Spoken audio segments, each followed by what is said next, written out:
வாழ்க வையகம், வாழ்க வையகம், வாழ்க வளமுடன். குரு வாழ்க, குருவே துணை. தியானமே யோகம், யோகமே ஞானம். தமிழ் ஆனந்த யோகம். வாழ்க வளமுடன். அன்பர்கள் அனைவருக்கும் மாலை வணக்கம். இன்றைய புத்தக கலந்தாய்வு நிகழ்ச்சியில் நன்மணி ஐயா, ஞானாசிரியர் நன்மணி ஐயாவின் பார்வையில் வேதாத்திய தத்துவங்கள் பாகம் 2 புத்தகத்திலிருந்து கடமையும் ஈகையும் ஒருங்கிணைந்த பணி இந்த தலைப்புல சிந்தனை உரையை பார்ப்பாங்க. ஐயா கொடுத்த சிந்தனை உரையில சிறிது நேரம் சிந்திப்போங்க. அதற்கு முன்பாக சுவாமிஜி அவர்களையும் என்னுடைய மனவளக்கலையை முதல் ஆசிரியர்களாகிய புவனேஸ்வரி அம்மா அவர்களையும், ராதா பிரகாஷ் ஐயா அவர்களையும், ஞானாசிரியர் நன்மணி ஐயா அவர்களையும் வணங்கி இவ்வுரையை துவங்குகிறேன். வணக்கம். கடமையும் ஈகையும் ஒருங்கிணைந்த பணி அப்படின்ற தலைப்புல கொஞ்ச நேரம் சிந்தனை உரை நம்ம பார்க்கலாங்க. ஐயா கொடுத்திருக்க தலைப்புல ஐயா முதல்ல ஆன்மீகத்தை பத்தி துவங்குறாங்க. ஆன்மீகன்றது இந்த சமுதாயத்துல வெறுமனே போதனையாதான் இருக்குது. அந்த போதனையோட உண்மை தத்துவங்கள் மறைக்கப்பட்டிருக்கு. அதோட தத்துவங்களுடைய கருத்துக்கள் மக்களுக்கு கொண்டு சேர்க்கப்படல. அது வெறும் சடங்காதான் இருக்கு அப்படின்னு ஆன்மீகத்தை பத்தி ஐயா சொல்றாங்க. ஆன்மீகத்துல நிறைய தத்துவங்கள் இருந்தாலும் அவை எல்லாமே புரியாத நிலையில மக்கள் இருக்கிறாங்க. அது ஆன்மீகம் போதனையா இருக்குது இந்த காலத்துல அப்படின்னு சொல்றாங்க. உண்மையான ஆன்மீகன்றது மனிதனுடைய வாழ்க்கையில மாற்றம் கொடுக்கணும் அப்படின்னு சொல்றாங்க. அதுதான் உண்மையான ஆன்மீகம் அப்படின்னு. நம்மளுடைய முன்னோர்கள்லாம் என்ன பண்ணாங்க, ஆன்மீகத்துக்கு அவங்க கோயிலுக்கு போனாங்க. அவர்களுடைய நடைமுறை வாழ்க்கையில கோயிலுக்கு போயிட்டு வரும்போது அவங்களுக்கு நிறைய நிறைய மாற்றம்லாம் நடைபெற்றது. அதை அவங்க ஒரு வழக்கமாவே வச்சுக்கிட்டாங்க. ஆனா இந்த காலத்துல கோயிலுக்கும் போறாங்க மக்கள். ஆனா என்ன பண்றாங்கன்னா, தன்னுடைய வேண்டுதல்கள்லாம் வச்சுட்டு வராங்க. வேண்டுதல்கள் வச்சுட்டு வர்றதோட இல்லாம, இது செஞ்சா நீங்க எனக்கு இது நிறைவேத்துனா நான் உங்களுக்கு இதை செய்யறேன் அப்படின்ற மாதிரி எல்லாம் அவர்கள் கோரிக்கை வைத்து இது பண்றாங்க. அஹ் அந்த மாதிரி ஒரு இதுலதான் அவங்க கோயிலுக்கு அவர்களுடைய எதிர்பார்ப்புகளோட ஒரு உச்சத்துலதான் அவங்க கோயிலுக்கு எல்லாம் போறாங்க அப்படின்னு ஐயா சொன்னாரு. இங்க அந்த நம்ம அந்த சத்யசாயின்னு சொல்ற அவரு இந்த அவரு என்ன சொல்லியிருக்காரு இந்த இதுல, நம்ம இறைவனை நேசிக்கிறதுக்கு சிறந்த வழி எதுனா எல்லோரையும் நேசிக்கணும், எல்லோருக்கும் சேவை செய்வதுதான் அப்படின்னு சொல்றாரு. அது நம்மளுடைய அன்பையும் பக்தியும் கடவுளுக்கு காட்டணும்னா அதை நம்ம செய்யற சிறந்த வழி மனிதர்களை அன்போட நடத்தி அவர்களுக்கு நம்ம உதவி செய்வதுதான் அப்படின்னு அவர் சொல்றாரு. அவர் குழந்தைங்களுக்கும் ஒரு ஒரு முக்கியமான கோட் அவர் இதுல கொடுப்பாரு. அவர் இதுல முக்கியமான இது என்னன்னா, லவ் ஆல் சர்வ் ஆல், எல்லாருக்கும் சேவை செய்யறது, அந்த ஈகைன்றது வரும்னு. அப்ப அவர் குழந்தைங்களுக்கு முக்கியமா சொல்லுவார் என்னன்னா, அதாவது wealth is last, nothing is last, health is last, something is last, character is last, every thing is last. பணம் இல்லைன்னா கொஞ்சம்தான் நம்மளுக்கு, பணம் போனா கொஞ்சம் வருத்தம் வரும். ஹெல்த் இதுவானா கொஞ்சம் சிறிது நம்மளுக்கு நம்மளுக்கு நம்மளுக்கு வருத்தம் அதுவாகும் நம்மளோட. ஆனா நம்மளுடைய ஒழுக்கம், அந்த கேரக்டர் போச்சுன்னா எல்லாமே போச்சு வாழ்க்கையில அப்படின்னு அவரு சொல்றாரு. நம்ம எல்லா தவறையும் நம்ம செய்து கொண்டு நம்ம வாழ்க்கையில நம்ம என்ன பண்ணணும், மாற்றம் வரணும் அப்படின்னு நம்ம சொல்லிட்டு கோயிலுக்கு எல்லாம் போறோம், ஆலயங்களுக்கு போறது இப்ப அதிகமா இருக்கு அப்படின்னு சொன்னாரு. இப்படிப்பட்ட நிலையிலதான் சமுதாயம் இன்றைய சமுதாயம் இன்னைக்கு இருக்கு அப்படின்னு சொல்றாங்க. அந்த நிலையை நம்மளுக்கு ஓரளவுக்கு நம்மளுக்கு மாற்றி கொடுத்தவர் தான் நம்மளுடைய சுவாமிஜி அருட்தந்தை வேதாத்ரி மகரிஷின்னு ஐயா இங்க குறிப்பிடுறாங்க. அவர் நம்ம சமுதாயத்துல மாற்றம் வரணும்னு தான் அவர் நிறைய பயிற்சிகள் கொடுத்திருக்காங்க நம்ம சாமிஜி. அவங்க அவரது சாமிஜி இது எல்லாமே போதனை மார்க்கமாக இல்லாம அது சாதனை மார்க்கமாக இருக்கணும் அப்படின்னு சொல்லிதான் ஐயா நம்மளுக்கு எல்லாமே கொடுத்திருக்காங்க. ஆனா இப்ப இருக்கிறது போதனை மார்க்கமா மாறிக்கிட்டு இருக்குன்ற இது நிலையமா இருக்கு. ஐயா சொல்றாரு, சாதனை மார்க்கம்னா என்னன்னா செயல்ல மாற்றம் நடக்கணும் அப்படின்னு. போதனை செய்வருடைய செயல்லையும் அவங்க மாற்றம் இருந்தாதான் அத கேட்பவருடைய அவங்கள வாழ்க்கையிலயும் மாற்றம் நடக்கும். மாற்றம் வந்து ஏற்படும் அப்படின்னு சொல்றாங்க. எங்களுக்கு முதல்ல எங்க ஆசிரியர்கள் வந்து எங்களுக்கு இந்த மனவளக்கலையில வகுப்பு எடுக்கும்போது முதல்ல சொன்ன இதுவே, இது வந்து நீங்க வந்து படிச்சு சான்றிதழ் வாங்குறதுக்காக படிக்காதீங்க. இந்த சுவாமிஜி குடுத்த கல்வி வந்து இந்த மனவள கல்வின்றது வந்து உணர்கல்வி. இத உணர்ந்து படிங்க. அப்படி மார்க்குக்காகவோ, எனக்கு சர்டிபிகேட், சான்றிதழ் வேணும்னு தயவு செய்து படிக்காதீங்க. உணர்ந்து படிங்க. உணர்ந்து படிச்சா தான் உங்களுக்குள்ள ஒரு மாற்றம் வரும்னு அவங்க அடிக்கடி சொல்லுவாங்க. அது நினைவுக்கு வந்தது.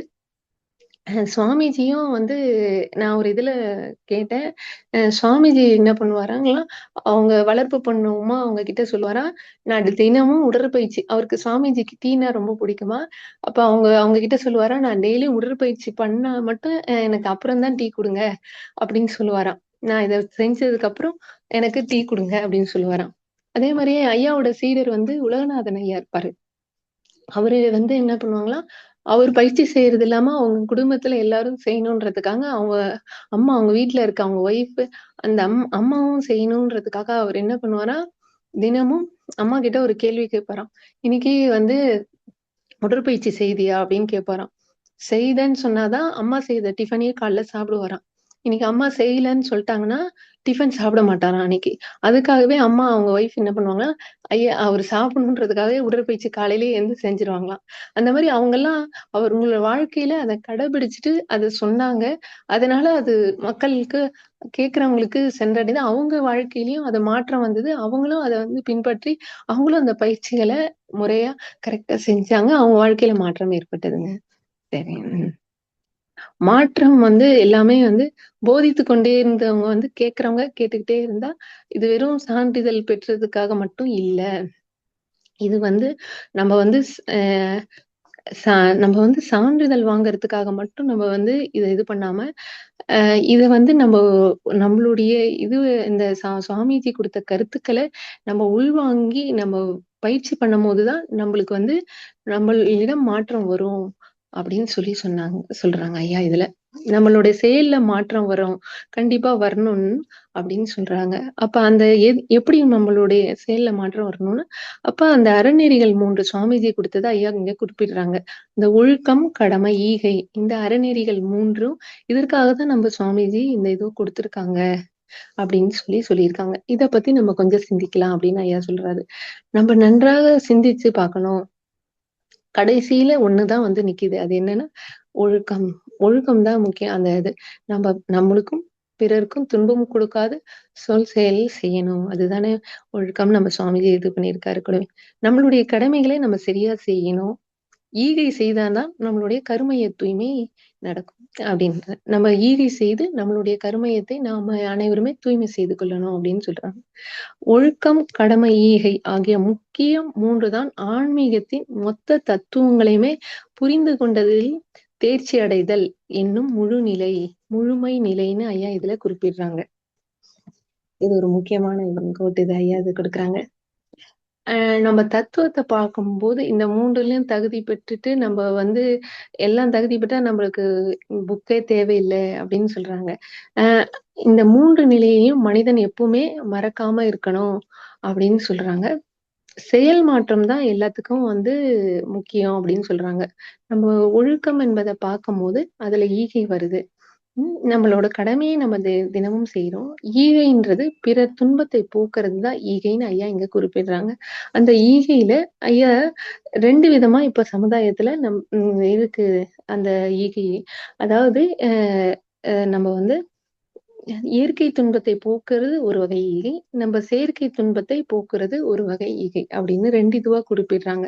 நம்மளோட இயற்கை துன்பத்த வந்து அ ஒருத்தருக்கு இயற்கை துன்பத்த நம்ம வந்து அவங்களுக்கு நம்ப வந்து எது விதமான யோசிக்காம நம்ம கண்ண மூடிட்டு அவங்களுக்கு அந்த ஈகையை செய்திடலாம்.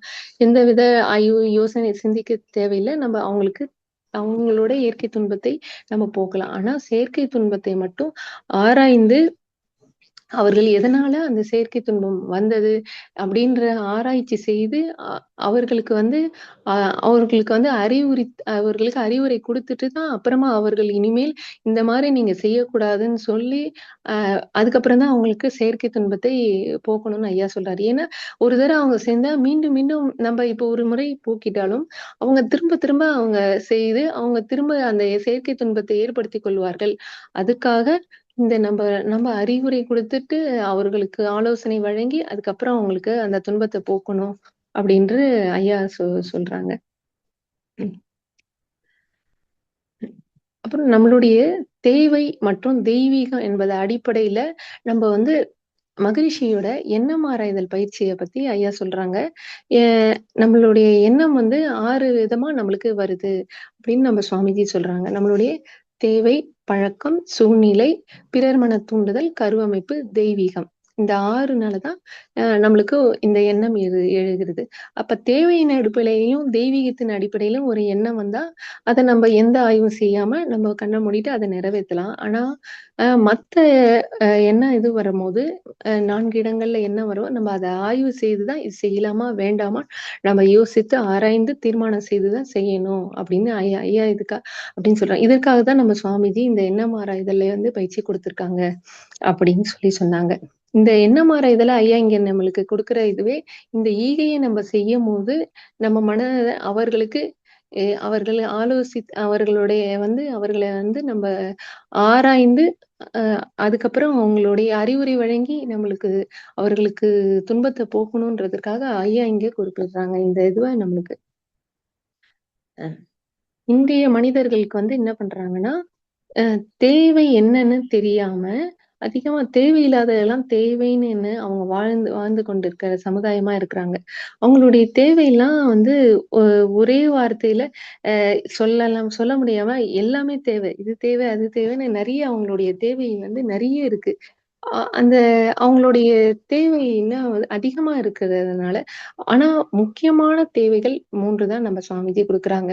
பசி, தாகம், தட்பவெட்ப நிலையிலிருந்து பாதுகாப்பு, உடல் கழிவுகளின் உந்துவேகம். இந்த தேவைகள் அடிப்படை தேவைகள். இது இருந்தா நம்ம வந்து இதனால அவங்களுக்கு துன்பம் வரும்போது நம்ப அவங்களுக்கு துன்பத்த போக்கலாம். அ ஆனா மக்கள் வந்து இப்ப இருக்க வந்து செயற்கை துன்பத்த வந்து அதிகமா அவங்க வந்து அவங்களே உருவாக்கிக் கொண்டே இருக்கிறாங்க. அ அவங்களுக்கு நம்ப வந்து இயற்கை துன்பத்தையும், செயற்கை துன்பத்தையும் அவங்களுக்கு வந்து 2யுமே நம்ம ஒண்ணா பார்க்காம, பிரித்து தான் அவங்களுக்கு ஒருத்தருக்கு நம்ம ஈகை செய்யும்போது 2யும் பிரித்து பார்த்து தான் பிறருக்கு நம்ம வந்து ஈகை செய்யணும். அப்படின்றத ஐயா இங்க குறிப்பிடுறாங்க. இன்றைய சமுதாயத்துல செயற்கை துன்பம்ன்றபோது முக்கியமா ஒண்ணு வர்றது வந்து இந்த நோய்கள். நோய்கள் எதனால இந்த மக்களுக்கு வருது? அவர்களுடைய வாழ்வியல் முறை, அப்புறமா அவர்களுடைய உணவு மாற்றம், அப்புறமா வந்து அவர்களோட உணர்வுகள். இதனால தான் அவங்களுக்கு நோய்கள் ஏற்படுது. அவங்க அந்த நோய்களால தான் அவங்க செயற்கை துன்பத்த அவங்க உருவாக்கிக்கிறாங்க. நோயெல்லாம் இயற்கையில வந்ததே இல்ல. மனிதர்கள் நாமே உருவாக்கிக் கொள்றது தான் இந்த செயற்கை துன்பமாகிய நோய்களா இருக்கு. அ நம்ம நோய் வரும்போது, அவங்களுக்கு துன்பத்த போக்குற பணிய செய்றவங்க இந்த மருத்துவர்களா இருக்காங்க. அதனால இந்த சமுதாயத்துல 3 முக்கியமான புனிதமான பணிகள்னு ஐயா 3 குறிப்பிடுறாங்க. ஒண்ணு வந்து மருத்துவ பணி, அ ஆசிரியர் பணி, மற்றும் வந்து ஆன்மீக பணின்னு 3 குறிப்பிடுறாங்க. இந்த 3த்துல ஆன்மீகத்த விட்டுட்டா கூட, அ 2 முக்கியமான பணிகள பத்தி ஐயா சொல்றாங்க. ஒண்ணு மருத்துவ பணி, இன்னொன்று வந்து ஆசிரியர் பணி. இந்த 2 பத்தி அவர் சொல்றாங்க. இவங்க 2மே மக்களோட துன்பத்த போக்கக்கூடிய செயல செய்றனால, அவங்களுக்கு முக்கியமான பொறுப்பு இந்த சமுதாயத்துல 2 பேருக்குமே இருக்கு, அப்படின்னு சொல்றாங்க. ஆசிரியர்கள் வந்து பாடங்கள கற்றுக் குடுக்குறாங்க. அது மட்டுமே அவங்களுடைய பணி கிடையாது. ஒரு மாணவன வந்து அவன் தனக்கும், பிறருக்கும் துன்பம் குடுக்காத நிலையில வாழறத சொல்லி தரணும். அதுக்கு தான் அந்த காலத்துலலாம் அப்பலாம் வந்து மாரல் சயன்ஸ் ஒழுக்க கல்வின்னு இருந்தது. ஆனா, இப்ப அத எடுத்துட்டாங்க. இப்ப அது இல்லவே இல்ல. ம அந்த ஒழுக்க கல்வி, இந்த மாரல் சயன்ஸ்லாம். ஆசிரியர்கள் கொடுக்கிற கல்வி எப்படி இருக்கணும்ன்றத ஐயா ஒரு முக்கியமா ஒரு குறிப்பா விளக்குறாங்க. சமுதாயத்துல அவர்கள் வந்து உடலைக் கொண்டு, அறிவைக் கொண்டு பொருள் ஈட்டி ம பிறருக்கு வந்து அவங்க வந்து உதவி செய்து, குடும்பத்தில கடமையெல்லாம் நிறைவேற்றி, சமுதாயத்துக்கும் அவர்கள் செய்ய கடமையெல்லாம் செய்யணும். அந்த அடிப்படையில அவங்க வாழணும். இதுதான் வந்து சரியான இத வந்து சொல்லிக் குடுக்கிறது தான் சரியான கல்வி முறை அப்படின்னு சொல்றாங்க. ஆனா, இன்றைய கல்வி முறை இத சொல்லிக் குடுக்குதா? அப்படின்ற இதுவ கேட்குறாங்க. தனக்கோ, பிறர்க்கோ ஒழுக்கக்கேடான செயல்களை செய்யக்கூடாது அப்படின்ற அறிவுரை அதுல இருக்கணும். அதுதான் முக்கியமா வேணும் அப்படின்னு சொல்றாங்க. இந்த அறநெறிகளை உணர்த்துற கல்வி முறை இது வேண்டும். ஆசிரியர்கள் இந்த அறநெறிய இந்த மாணவர்களுக்கு உணர்த்துறாங்களா? அவங்க இத முதல்ல அவங்க உணர்ந்து, அதுக்கப்புறம் அவங்க சொன்னா அந்த மாணவர்களும் அத உணருவாங்க. அவர்களுக்குள்ள ஒரு மாற்றம் வரும் இல்லையா? அப்படின்னு சொல்றாங்க. சரியான ஆசிரியர்கள் இந்த காலத்துல தேர்ந்தெடுக்கிறாங்களா? அதுக்கு ஒரு வரையறை இருக்கான்னா, அது இல்ல அப்படின்னு சொல்றாங்க. சரியான ஆசிரியர்களை தேர்ந்தெடுத்து நெறிமுறைப்படி இல்லாதனால தான் நம்ம சமுதாயத்துல அறம்னு ஒண்ணு இல்லாம இருக்கு அப்படின்னு. கல்வியில அறம் சார்ந்து இருக்கணும். அது இல்லையே அப்படின்னு சொல்றாங்க. தற்கால ஆசிரியர்களும், மருத்துவர்களும் அவங்க பணிய வந்து செய்யும்போது கடமையோட இதுல தான் வந்து செய்றாங்களே தவிர, அவங்க கடமை என்ன? அத மட்டும் நம்ம செய்யணும்னு செய்துட்டு போறாங்க. அதுல வந்து கடமை மட்டும் தான் இருக்கு. அவங்களுடைய இதுல பணியில ஈகைன்றது ஒண்ணு இல்ல அப்படின்னு. அவங்களோட செயல் செய்றாங்க. ஆனா வந்து அ அ மக்களோட அறியாமை வந்து அதுல நீக்கப்படவே இல்ல அப்படின்னு சொன்னாங்க. அவங்க அறிவு தானத்த கொடுக்கணும் மக்களுக்கு. அந்த நிலையில் அந்த இருவருடைய பணியும் முக்கியமான பணி இருக்கு. ஆசிரியரும், மருத்துவரும் கடமையும், ஈயும் ஒருங்கிணைந்து அவங்களுடைய சேவை இருக்கிறதுனால தான் அவங்களோட பணிய வந்து புனிதமான சேவை, புனிதமான பணின்னு சொல்றாங்க. ஆனா மத்த வேலையெல்லாம் இருக்கும்போது அவங்கவங்க அவங்க வேலைய செய்துட்டு அவங்களுக்கு ஊதியம் பெற்றுட்டு போறாங்க. அதுக்கு ஒரு எடுத்துக்காட்டா என்ன சொல்றாங்க, இப்போ ஒருத்தர் வங்கியில பணிபுரியிறாருன்னா, அவர் வேலைய அவர் செய்றாரு. அவரு புறம் சார்ந்த எல்லா தொடர்போட இருந்து அத மட்டும் முடிச்சுக்கொண்டு அவரு ஆனா இந்த மருத்துவ பணி, ஆசிரியர் பணி இருந்து மட்டும் தான் அகம் சார்ந்த வாழ்க்கைக்கும் அவர்கள் வழிகாட்டுறாங்க. இந்த 2 பேருமா அப்படின்னு சொல்றாங்க. அந்த மருத்துவரும், ஆசிரியரும் அகம் சார்ந்து வாழ்க்கை வாழ்வதற்கு அவங்களுக்கு அறிவுரை கூறணும் அப்படின்னு சொல்றாங்க. அப்ப இது 2ம் அவங்களுக்கு இந்த முக்கியமான பணி அவங்களுக்கு இருக்குது அப்படின்னு சொல்றாங்க. ஆனா இந்த காலத்துல அவங்க அத கடைபிடிக்கிறாங்களான்னா, அது கடைபிடிக்கவே இல்ல. அத சொல்லிக் குடுக்கிறதும் இல்ல அப்படின்னு சொன்னாங்க. அவங்களதுல கடமையும், ஈகையும் சேர்ந்து இருக்கணும். அது புனித சேவைன்னு ஐயா வந்து திரும்ப திரும்ப அத வந்து வலியுறுத்தி சொல்றாங்க. ஆனா, இந்த சமுதாயத்துல இப்பணிகள அவங்க கடமைய மட்டும் தான் செய்றாங்க. ஈகை செய்யவே இல்ல அப்படின்னு சொல்றாங்க. ஆசிரியர்கள்ல பள்ளிகள்ல என்ன பண்றாங்க, அவங்களுடைய அ பள்ளிகள்ல அப்ப வந்து அந்த காலத்துலலாம் அவங்க வந்து அறநெறியோ, நீதிநெறி சார்ந்த கதைகள சொல்லி, போதனைகள சொல்லி அப்ப வழிநடத்தி செஞ்சாங்க. ஆனா, இப்ப இந்த காலத்துல அந்த எதுவுமே இல்ல. அந்த மாணவர்களுக்கு அவங்க வழிகாட்டுதல் பண்றதே இல்ல. அ அது போன்று அவங்க இப்ப பாடம் எடுக்குறாங்களா? இல்லையே! அப்படின்னு சொல்றாங்க. மருத்துவரும் நோய்க்கு ஒருத்தர் வந்தார்ன்னா, நோயாளி வந்தார்ன்னா, அவர்கிட்ட அ எதனால வந்து இந்த நோய் உங்களுக்கு வந்தது? இத எப்படி சரி பண்ணுவது? இனிமேல் இது வராம இருக்க நீங்க எப்படி உங்களுடைய வாழ்வியல் முறைய மாற்றணும்? என்ன செய்யணுன்றத அவங்க சொல்லிக் குடுக்கிறதே இல்ல. அதுக்கு வந்து அது 2 காரணமா இருக்கலாம்னு சொல்றாரு. 1 வந்து அ அந்த மருத்துவர் வந்து இந்த மாரி அதிகமா நம்ம பேசினேன் எல்லாம் சொன்னா, நம்ம அறிவுரைலாம் சொல்லும்போது, கட்டுப்பாடுகள், அறிவுரைகள்லாம் சொல்லும்போது, நம்ம கிட்ட வரவங்க வராம வேற ஒரு மருத்துவர தேடி சென்று விடுவார்களா? அப்படின்னா, இல்லையா? அ இவர்களுக்கு எல்லாம் சொல்லி, அவர்களுடைய வாழ்க்கையில மாற்றம் ஏற்பட்டு, அவர்கள் வந்து நோய சரி பண்ணிக்கொண்டு அவர்கள் குணமாகிட்டா, திருப்பியும் அவங்க இவங்க கிட்ட வரமாட்டாங்களோன்ற 2 காரணங்களுக்காக, அவங்க வந்து இந்த மருத்துவர் வந்து இத வந்து சொல்ல மாட்டேங்கிறாரு அப்படின்னு சொன்னாங்க. ஆனா நான் 2, 3 ஒரு பேப்பர் இதுலலாம் பார்க்கும்போது ஃபோன்ல, இந்த அரசு பள்ளி ஆசிரியர்கள் வந்து ஒரு ஆசிரியர், ஆங்கில ஆசிரியை அந்த மாணவர்களுக்கு ஆங்கிலத்துல நல்ல புலமை குடுத்து, அந்த அந்த அந்த குழந்தைகள் வந்து ஆங்கிலத்துல பேசுறத வீடியோ எடுத்து போட்டுட்டு இருந்தாங்க. அருமையா பேசி இது பண்ணிட்டு இருந்தாங்க. அது ஒண்ணு நிகழ்வு. இன்னொரு நிகழ்வு என்ன அப்படின்னா, அந்த ஆசிரியர் தன்னுடைய சொத்துக்கள் எல்லாம் வித்துட்டு, அந்த அரசு பள்ளியில குழந்தைங்களுக்கு அ இடவசதி இல்லாததுனால, அந்த அந்த அதுக்காக அவங்களுக்கு தேவைப்படுற எல்லாமே செய்யணுன்றதுக்காக அந்த குழந்தைங்களுக்கு அந்த பள்ளியில தேவையானதெல்லாம் செய்து குடுத்துருக்காங்க. அப்படின்னு 2 படிச்சேன். அ இது வந்து எங்கேயோ சில இதுல இந்த மாரி ஆசிரியர்கள் அவர்களுடைய ஈகை செய்றாங்க. அவர்களுடைய இதுவ அ ஒருத்தர் அறிவு தானம் செய்றாரு. ஒரு ஆசிரியர் அந்த அந்த தானம் பொருள் பிளஸ் அறிவு தானம் 2ம் செய்கிறாங்க அப்படின்ற மாரி நானு நெனைக்கிறேங்க. இப்போது இருக்கிற மருத்துவத் துறையில வந்து நோயாளிகள்லாம் வந்து தவறான வழியில அவங்க வழிகாட்டுறாங்க. அவங்க கொண்டு போறாங்க அப்படின்ற மாரி ஐயா இதுல சொல்லியிருந்தாங்க.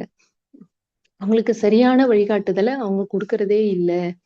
அ அப்படின்னு ஒரு நோயாளி வந்தா, இதனால தான் உங்களுக்கு இந்த இது வந்தது. அப்படின்ற ஒரு இதுவ வந்து அவங்களுக்கு சொல்றதே இல்ல. அவங்களுக்கு. அவங்க வந்தாங்கன்னா பார்த்துட்டு ஒரு மாத்திரை அவங்களுக்கு அவங்களுக்கு என்ன டெஸ்ட் எடுங்க, மாத்திரை குடுங்க. இந்த மாதிரி ஒரு இதுலயே போகுதே தவிர, அவங்களுக்கு உட்கார வச்சு அவங்க பேசி விளக்கம் குடுத்து, அவர்கள் எதுவுமே அவர்களுடைய இது செய்ய மாட்டேங்கிறாங்கன்றது ஒரு ம். அதான் அத வந்து ஐயா இங்க வருத்தமா எப்படி தெரிவிக்கிறாங்கன்னா, மருத்துவத்துறை என்பது நோயாளிகளை வந்து தவறான வழியில் கொண்டு சென்று நோய்களை கூட்டுவதற்கான முயற்சியில தான் ஈடுபட்டு கொண்டு இருக்கிறாங்க. அப்படின்னு இங்க ஐயா பதிவு பண்றாங்க. உண்மையான சேவையில இருக்கிறவங்க அடிப்படையில பணிந்து கொண்டு பணிபுரியிற நல்ல மருத்துவர்னா எப்படி இருக்கணும்னா, அ அவர் ஒரு நல்ல மருத்துவரா இருக்கும்போது அவர சுத்தி அந்த பகுதியில இருக்கிற ஒரு ஆரோக்கியமான சூழ்நிலை தான் இருக்கும். அங்க இருக்க மக்கள் யாருக்குமே எந்த நோயுமே இருக்காது. ஏன்னா, அவங்க வந்து நோய பத்தி அவங்களுக்கு ஒரு ஒரு வந்து தெளிவான ஒரு விளக்கமும், ஒரு அறிவுரை இது இருக்கனால, அவங்க அதுலருந்து மீண்டு வந்து, அதுல திருப்பியும் அந்த தவறுகள அவங்க செய்யாம தன்னை திருத்திக் கொண்டு, அவங்க வாழ்வியல், உணவு மாற்றம் எல்லாத்தையும் செய்யும்போது, அவங்க வாழ்க்கையிலயும் அது மாற்றம் ஏற்படுது. அ அங்க இருக்க மக்கள்லாம் ஆரோக்கியமா இருக்கிறாங்க. அப்படின்றத தான் அந்த நல்ல மருத்துவர் அப்படின்ற மாரி ஐயா இதுல குறிப்பிடுறாங்க. அவர் தான் வந்து உண்மையா வந்து தன் கடமையும் செய்றாரு. ஈகையும் ஒருங்கிணைந்து கரெக்ட்டா சரியா செய்றாரு அப்படின்னு சொன்னாங்க. இந்த காலத்துல மருத்துவமும், கல்வியும் வியாபாரமா இருக்குது அப்படின்னு சொல்றாங்க. அது நம்ம நாட்டுல வந்து வியாபாரமா இருக்கு. இந்த அவல நிலை நம்ம நாட்டுல இருக்குன்னு சொல்லி வருத்தம் தெரிவிக்கிறாங்க. அதே வந்து இந்த ஐரோப்பியன்ற போன நாடுகள்ல வந்து இந்த 2மே வந்து அவர்கள் வந்து இலவசமா குடுக்குறாங்க மக்களுக்கு. அத வந்து அவர்கள் வந்து தனியார் வசம் இல்லாம அரசாங்கத்தோட அவரோட அரசாங்கத்தோட கையில இத எடுத்துக்கிட்டு அவங்க பண்றதுனால 2யுமே அவங்க இலவசமா வந்து மக்களுக்கு குடுக்குறாங்க. அப்ப இலவசமா குடுத்துட்டு அது அங்க வந்து அறம் சார்ந்த ஒரு வாழ்க்கை முறையும் அங்க இருக்கு அப்படின்னு சொல்லி ஐயா சொன்னாங்க. ஆனா உலகத்துக்கே அறநெறிய குடுத்தது நம் நாடு இந்தியா. ஆனா வந்து அறம் வளர்த்த நம்ம நாட்ல இந்த 2 துறையும் அ தனியார் வசமாகி அறமே இல்லாத கல்விக்கூடங்கள், அறமே இல்லாத அ அ வந்து மருத்துவமனைகள் என நெறைய நிறைந்து காணப்படுகின்றது அப்படின்னு சொல்லி ஐயா வந்து சொல்றாங்க. வருத்தப்பட்டு சொல்றாங்க. செயற்கை துன்பம்ன்றத வந்து நம்ம திருப்பி இதுல வந்து குறிப்பிடுறாங்க. நம்ம வந்து மீண்டும் செய்யாம இருக்க வேண்டிய வந்து அறிவுரைய சொல்லிக் குடுக்குறது வந்து தான் ஈகைன்னு சொல்லி ஐயா இதுல திருப்பியும் குறிப்பிடுறாங்க. ஈகை செய்யணும்னா, அதுக்கு நம்ம வந்து உண்மையான ஈகைய செய்யணும் அப்படின்னு சொல்றாங்க. நம்ம மனதுக்குள்ள ஒரு உள்ளுணர்வா நம்மளுக்கு ஒரு நல்ல எண்ணம் இருக்கணும். நம்ம வந்து உண்மையாவே ஒருத்தருக்கு நம்ம வந்து உதவி செய்யணும் அப்படின்னு நம்ம மனதுல ஆழமா நம்ம நெனச்சு இது பண்ணும்போது, இயற்கையே அந்த மனிதர நம் முன் கண்டு வந்து சேர்க்கும் அப்படின்னு சொல்றாங்க. நம்ம தேடி போய் ஒருத்தருக்கு ஈகை செய்றத விட, நம்ம மனதுல நல்ல எண்ணத்தோட ஈகை செய்யணும்னு நம்ம நெனைக்கும்போது, இயற்கையே அதுக்கு வழிகாட்டும், வழிநடத்தும். அவங்கள கூட்டி வந்து கண் முன் காட்டும்ன்றத ஐயா சொல்றாங்க. அந்த அப்ப அதுதான் உண்மையான ஈகையா இருக்கும் அப்படின்னு சொல்றாங்க. கோயிலுக்கு போயிட்டு நம்ம நெறைய அங்க வந்து நன்கொடை குடுக்கணும். அப்ப என்னோட பேர் வந்து அதுல கிரானைட் கல்லுல வரணும் அப்படின்னு சொல்றதெல்லாம் உண்மையான ஈகையே கிடையாது. அப்படின்னு சொல்லி சொல்றாங்க. ஏதோ ஒண்ணு புகழுக்காக அதாவது ஏற்கனவே அங்க கோயிலுக்கு நெறைய பேர் நெறைய நன்கொடை குடுத்திருப்பாங்க. அந்த கோயிலுக்கே புகழுக்காக என்ன பண்றாங்க, நெறைய பேர் திரும்ப திரும்ப எடுத்துட்டு போய் அந்த நன்கொடைய வழங்குறாங்க அப்படின்னு சொல்லி சொல்றாங்க. அது தேவையில்லல அப்படின்றாங்க. உண்மையான ஈகை வந்து இயற்கையால எப்பவுமே உங்களுக்கு அடையாளம் காட்டப்படும். நம்மளோட தூய எண்ணம் இருந்தா அப்படின்னு சொல்றாங்க. மகரிஷியே அவரு வந்து உலகத்துல துன்பம் போக்கணும் மக்களோட இதுன்னு அப்படின்னு ஐயா வந்து ம நெனச்ச அவருடைய நல்ல எண்ணம் தான், நம்மளுடைய தூய எண்ணம் தான் என்னன்னா, ம் மக்களுக்கு அறிவ குடுக்கணும். மக்களுக்கு துன்பம் போக்கி அறிவ கொடுக்கணும்னு ஐயா நெனச்சு இது பண்ணனா, ஐயா இந்த இது அப்ப அவர அவர தேடி எல்லாருமே வந்தாங்க அப்படின்னு சொன்னாங்க. ஐயா வந்து சொற்பொழிவு, கருத்துக்கள்லாம் வழங்கும்போது எந்த விளம்பரமோ அந்த காலத்துல எதுவுமே கிடையாது. ரொம்ப தொலைத்தொடர்பு வசதி இல்லல்ல. எதுவுமே வந்து வ குடுக்க மாட்டாங்களாம். அதாவது அ வ அறிவிப்பு எதுவுமே இருக்காது. ஆனா சுவாமிஜி வந்து இந்த மாரி கருத்துக்கள் சொல்றாரு ஒரு இடத்துலன்னா, மக்கள் அனைவருமே தேடி அந்த இடத்துக்கு வந்துருவாங்களாம். ஏன்னா, அவருடைய நல்ல எண்ணம்னால அப்படின்னு சொல்றாரு. ஒரு மலர்ல உள்ள தேன குடிப்பதற்கு வண்டுங்கள் எப்படி வருதோ, அந்த மாரி இந்த மக்கள் கூட்டம் வந்து அப்ப சுவாமிஜி கிட்ட பயிற்சி எடுக்கிறதுக்காக அவ்ளோ பேரும் நெறைய பேரும் வந்தாங்க. அப்படின்னு சொன்னாங்க. அவங்க வந்து கேட்டு அவங்களுடைய வாழ்க்கையிலயும் மாற்றம் ஏற்பட்டது. ஏன்னா, சுவாமிஜி எல்லாத்தையுமே அவர்கள் வந்து அவர்களுடைய இது வந்து உணர்கல்வி, என்னது வாழ்க்கை கல்வி அந்த மாதிரி தான் நம்ம சுவாமிஜி குடுத்ததுனால, எல்லாருக்கும் அப்ப சென்றடைந்து அவர்கள் வாழ்க்கையில எல்லாம் சுவாமிஜி வந்து நெறைய மாற்றம் ஏற்படுத்தினாரு. ம். அதுல நெறைய பேர் பயனடைஞ்சாங்க அப்படின்னு சொல்லி சொல்றாரு.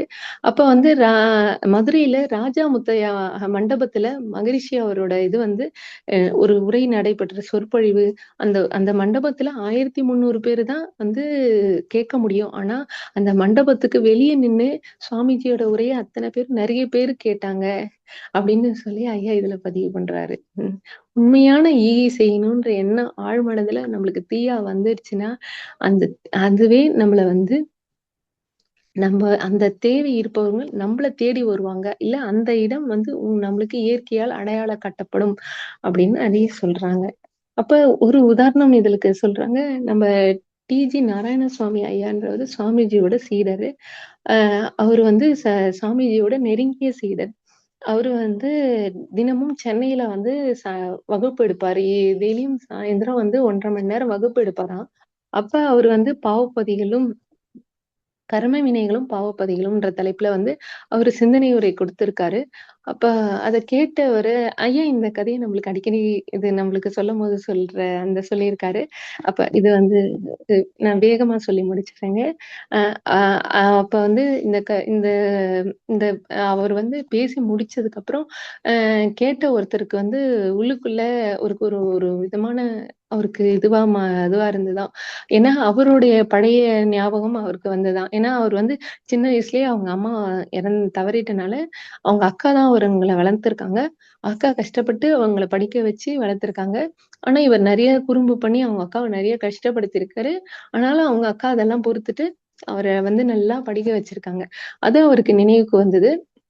ஆனா, அவங்க அக்காவுக்கு நம்ம எதுவுமே செய்யலையே அப்படின்ற ஒரு இது வந்து அவருக்கு நம்ம கர்ம வினை நம்மளுக்கு இருக்கே பதிவு அப்படின்றதுனால, வகுப்பு முடிஞ்சோனே ஐயா கிட்ட போய் கேட்கிறாரு. இந்த மாரி நான் அவருடைய கதைகள் இதெல்லாம் சொல்லி கேட்கும்போது, அப்ப ஐயா என்ன சொல்றாருன்னா, அ சுவாமிஜி என்ன நம்மளுக்கு சொல்லியிருக்காருப்பா, கர்ம வினைகள நம்ம வந்து ஒண்ணு மேல் பதிவு போட்டு இது பண்ணணும். இல்லன்னா அதுக்கு பிராயச்சித்தம் செய்யணும். இதன் அடிப்படையில தான் 2 முறையில தான் இந்த கர்மவினைய கழிக்கணும். அதனால நீ வந்து இதற்கு ஏதாவது பிராயச்சித்தமா ஏதாவது செய்ப்பா அப்படின்னு சொல்றாரு. என்ன செய்யறதுங்க அப்படின்னும்போது, நீ உங்க அக்கா இருக்காங்களா? இப்போ இல்ல அக்கா இல்ல. அப்ப வந்து அக்காவுக்கு குழந்தைங்க இருக்காங்க. ஏதோ ஒரு பொண்ணு இருக்கா.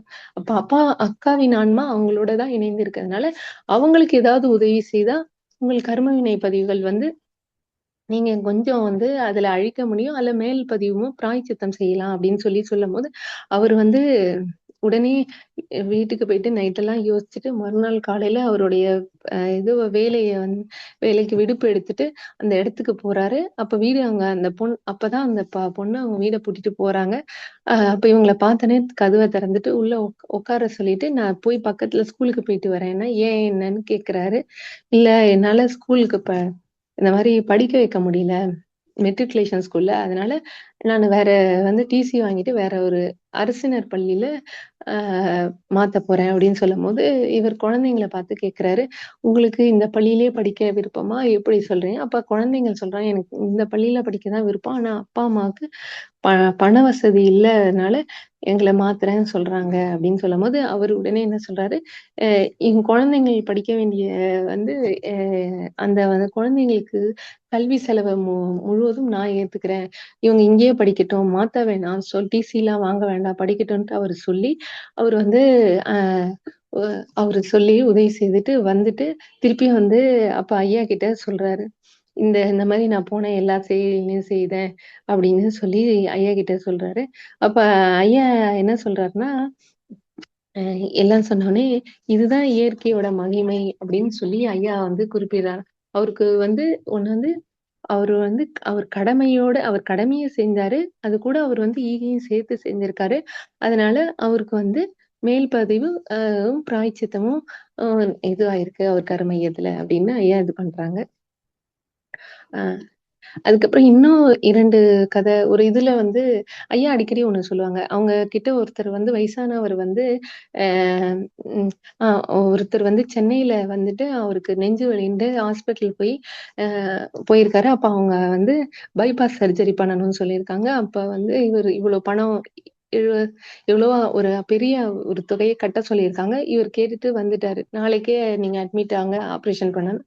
உடனே அவருக்கு என்ன பண்றதுன்னு தெரியாம, அவருக்கும் வயசு அதிகமான அப்ப நம்ம ஐயாவ பார்த்திருக்காரு. இந்த மாரி எல்லாம் சொல்லியிருக்காரு. அப்ப ஐயா என்ன சொல்லியிருக்காருன்னா, "நீங்க அ ஆப்ரேஷன் எதுவுமே பண்ணிக்க வேண்டாம். ஆப்ரேஷனுக்கு எவ்வளோ தொகை சொன்னாங்களோ, அத ஃபுல்லா ஈகை பண்ணிடுங்க. எல்லாருக்கும் ஏதாவது செய்துட்டு நீங்க ஊருக்கு போயிடுங்க" அப்படின்னு சொல்லியிருக்காரு. அப்ப நானு சரி எல்லாத்தையும் நான் செய்துட்டு ஊருக்கு போயிடுறேன். திருப்பியும் எனக்கு எதனா வந்ததுன்னா, இந்த ஆப்ரேஷனுக்கு திருப்பி எனக்கு ஏதாவது தேவைப்பட்டா, ஆப்ரேஷனுக்கு நீங்க தான் பணம் குடுக்கணும் அப்டி சொல்லியிருக்காரு ஐயா கிட்ட. ஐயாவா? ஐயா சரி அமைதியா இருந்துட்டு, அ அ இது பண்ணிட்டாரு. சாமி இது பண்ணி ஐயா சொல்லிட்டேன்னு விட்டுட்டாங்க. அதுக்கப்புறம் அவரு போயிட்டு, ம் என்ன பண்ணியிருக்காரு, அவரு ஆப்ரேஷன் செய்யாம அந்த அந்த அந்த தொகைய ஃபுல்லா எல்லாத்தையும் அவரு ஈகை செய்துட்டு, அதுக்கப்புறம் ஊருக்கு போயிருக்காரு. அதுக்கப்புறம் அவருக்கு எந்த நெஞ்சு வலியும் இல்ல. அதுக்கப்புறம் அவரு எதுவுமே செய்துக்கவே இல்லையாம். அப்புறம் அவரு ஐயா கிட்ட பேசி எல்லாத்தையும் சொல்லியிருக்காரு. ஐயா இத சொல்லியிருக்காரு.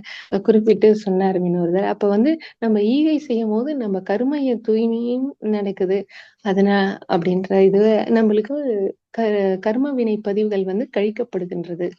அ அப்படின்ட்டுன்னு. மேல் பதிவு போடும்போது. இன் அ ஒரு இன்னொரு இது ஒரு புத்தகத்துல படிச்சேன். மேல்நாட்டுல இருக்க ஒருத்தர் பெரிய பணக்காரர். அவருக்கு தீர்க்க முடியாத நோயின்னு சொல்லிட்டு மருத்துவர்கள்லாம் கை விரிச்சுட்டாங்க. நீங்க இறந்துற போறீங்க. உங்க நாட்கள எண்றீங்க. எதுவுமே செய்ய முடியாதுன்னு போயிட்டாங்களாம். அவர் எதுவுமே ரொம்ப படுத்த படுக்கையா இருந்தார். அப்ப அவருக்கு என்ன பண்றதுன்னு தெரியவே இல்லையாம். அப்ப அவருடைய நண்பர் ஒருத்தர் என்ன சொல்றாருன்னா, "உன்னோட சொத்துக்கள் எல்லாத்தையும் நீ ஈகை பண்ணிடு. எல்லார்த்தையும் ஏதாவது குடுத்துரு. அப்ப பார்க்கலாம்" அப்படின்னு சொல்லியிருக்காரு. அப்ப என்ன பண்ணிட்டாரு, உடனே அவருகிட்ட இருந்த எல்லாத்தையுமே எல்லா சேரிட்டிக்கும் பிரிச்சு குடுத்துட்டாரு. எல்லாத்தையும் எல்லாத்துக்கும் குடுத்துடுறாரு. கொஞ்சம் கொஞ்சமா அவர் உடல்நிலையில மாற்றம் வருது. மாற்றம் அப்புறமா அவரு எழுந்து கொஞ்சம் கொஞ்சமா உட்கார்ந்து நடக்க அந்த மாரி ஒவ்வொரு மாற்றம் அவர் நல்லாயிடுறாரு. மருத்துவர்களுக்கு இது ரொம்ப ஆச்சரியமா இருக்கு.